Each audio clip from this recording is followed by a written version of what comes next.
Anonymous Pinoy Confessions. Tumblr. I am Noah, 16 years old, male. I'm a grade 9 student. Oo, 16 na ako and I'm still in grade 9 since repeater ako. I just have something to confess.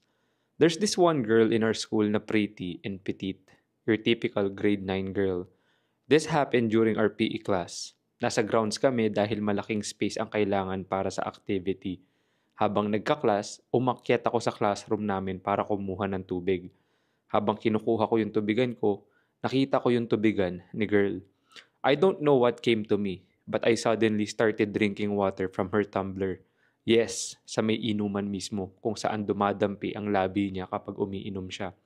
Pero hindi pa ako nasatisfy doon. Kaya nagjakol ako at pinutok sa loob ng tubigan niya. Then bumaba na ako para bumalik sa class like nothing happened. Bit-bit ko ang tumbler ni girl. Inabot ko sa kanya yung tubigan niya at pinanood ko siya inumin yung laman ko.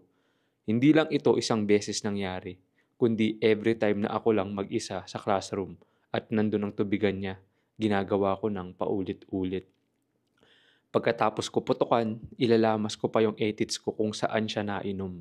At kapag may natira pang tamod sa tip ng edits ko, pinapahid ko ito sa jacket niya or sa upuan.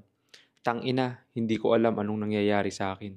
Pero ever since sinimulan kong putukan yung water bottle niya at panoorin siyang inumin yung loob ko, kinikilig ako.